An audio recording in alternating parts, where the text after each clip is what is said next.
what did they do better defensively in that third quarter, and how much, what did Simmons in particular do better compared to the first game against you? Defensively, they did a good job of just, rallying up their stops. They got multiple stops in a row.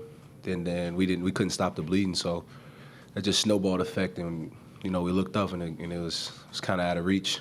But I give credit to them. They played hard. Their intensity was a little higher.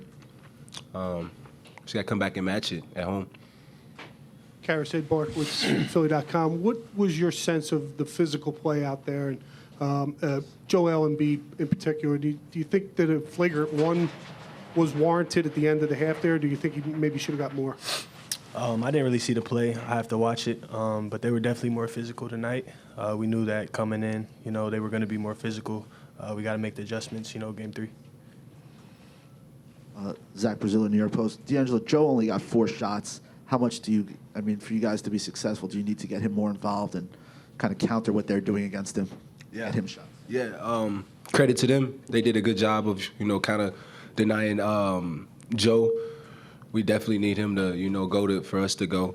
But we'll look at the film and see what we can do.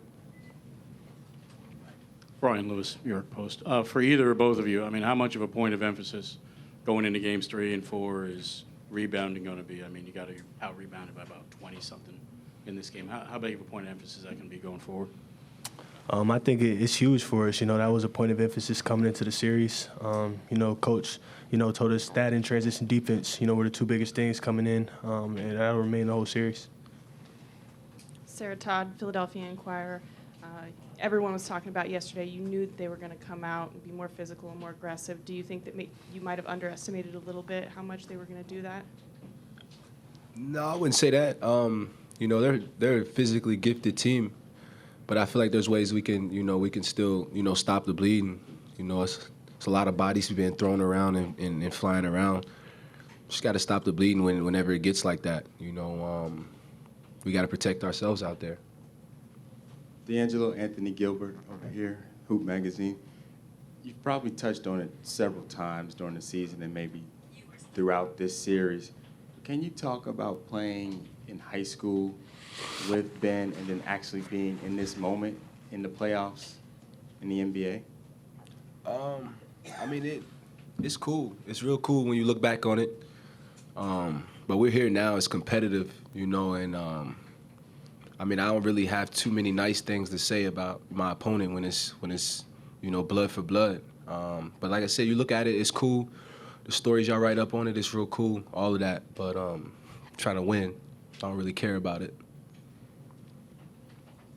Over here, Jason Blevins, Philly front office.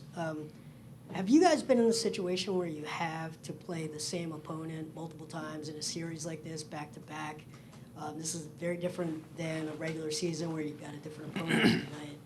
And is that a new experience for you guys, or something that you're comfortable with? This our first time. This is our first playoff, experience. So I would say, yeah. At any level, for this kind of series kind of thing. In college, it's March Madness. You play different opponent every game. So I would say, yeah.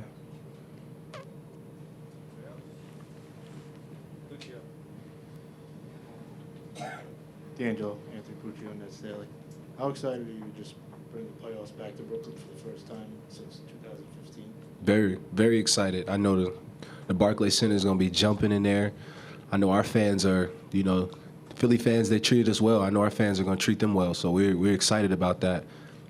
Getting back home, taking care of home court, and the buzz around the city is what we need. We need that atmosphere. We need that intensity to be up like that.